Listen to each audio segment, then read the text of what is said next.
Assalamualaikum warahmatullahi wabarakatuh. Saudara pemirsa di mana saja Anda berada, kembali dengan saya Mukhlis Dendros. Kultum tentang kurban, sejarah Nabi Ibrahim dan Ismail.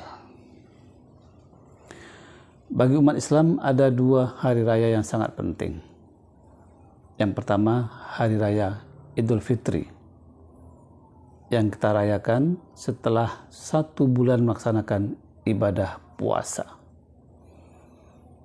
Yang kedua, Hari Raya Idul Adha jatuh pada 10 Zulhijjah. Pelaksanaan ibadah di dalamnya ada kurban. Selain melaksanakan sholat Idul Adha, Allah berfirman, Inna a'tainakal kautsar fasalli li rabbika wanhar. Sesungguhnya kami telah memberikan nikmat yang banyak kepadamu, maka sholatlah kepada Tuhanmu dan berkurbanlah. Jadi ini merupakan wujud syukur atas nikmat yang diterima dari Allah dengan melaksanakan sholat dan berkurban bagi mereka yang mampu. Ketika kita bicara masalah kurban, maka dua sejarah yang tercatat dalam Al-Quran, yaitu pertama anak Nabi Adam alaihissalam yang bernama Qabil dan Habil. Yang kedua, kisah tentang Nabi Ibrahim dan anaknya Ismail. Hal itu tercatat dalam surat As-Saffat ayat 102 sampai dengan 107. Allah berfirman, "Falamma balagha ma'ahu sa'ya." Maka tatkala anak itu sampai pada umur yang sanggup berusaha bersama dengan Ibrahim. Ya, kita kenal bahwasanya dalam sejarah Nabi Ibrahim punya anak yang bernama Ismail. Ketika dia sudah mulai dewasa, sudah sanggup, ya, kemudian Ibrahim berkata, "Ya bunayya, inni ara fil manami anni azbahuka fanzur maza tara."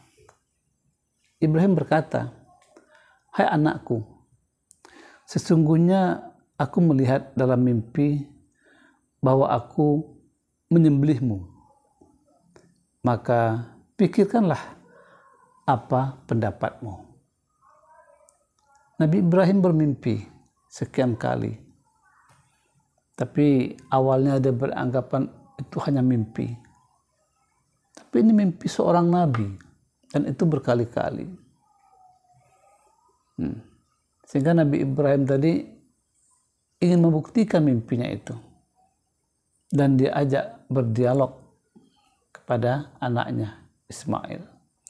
Kalaulah saja ketika itu Nabi Ibrahim ketika bermimpi, kalau dia menyembelih anaknya, lalu besoknya dia sembelih, maka sebenarnya selesai persoalannya. Tapi Ibrahim tidak mau. Ibrahim ingin mengajak anaknya berdialog. Apa kata Ismail tentang hal ini? Ini ayah yang baik. Di samping itu Ibrahim ingin, kalau ini sebuah ibadah berpahala, maka Ibrahim ingin juga agar Ismail mendapat kebaikan, mendapat pahala dari peristiwa ini. Maka ketika itu berkatalah Ismail, "Qala ya abatif'al ma tu'maru satajiduni insyaallahu minas sabirin." Ia menjawab, "Wahai bapakku, kerjakanlah apa yang diperintahkan kepadamu. Insya Allah engkau akan mendapatiku termasuk orang orang yang sabar. Jadi begitu agung, luar biasa akhlak seorang anak yang dididik oleh Ibrahim alaihissalam. Sudah jelas itu akan membinasakan dirinya. Akan terjadi penyembelihan. Tapi kata dia, kalau itu perintah Allah, kerjakan wahai ayah. Kerjakan. Dan insya Allah, ini akhlak yang mulia. Ismail tidak memastikan kalau dia itu akan bersabar atas perintah ini. Tapi dia mengharapkan bantuan Allah. Insya Allah, saya akan bersabar atas kejadian ini. Ini akhlak yang mulia seorang ayah dan seorang anak. Falamma aslama wa tallahu lil jabin. Tatkala keduanya telah berserah diri dan Ibrahim membaringkan anaknya atas pelipisnya, nyatalah kesabaran keduanya. Wa nadainahu ayya Ibrahim, dan kami panggillah dia, hai Ibrahim. Qad sadaqtar ru'ya inna kazalika ajzil muhsinin. Sesungguhnya kamu telah membenarkan mimpi itu. Sungguhnya demikianlah kami memberi balasan kepada orang-orang yang berbuat baik. Inna haza lahwal balagul mubin wa fadainahu bizihin azim. Sungguhnya ini benar-benar suatu ujian yang nyata. Dan kami tebus anak itu dengan seekor sembelihan yang benar. Sembelihan yang besar. Jadi Allah membenarkan bahwa mimpi Ibrahim itu betul-betul mimpi dan harus diwujudkan dengan penyembelihan tadi. Ketika hal itu akan mereka lakukan, maka Allah membenarkan peristiwa itu dan Ibrahim telah selesai dengan ujian yang diberikan Allah. Lalu penyembelihan itu hanya dibolehkan kepada seekor sembelihan yang diganti oleh Allah SWT, yaitu domba.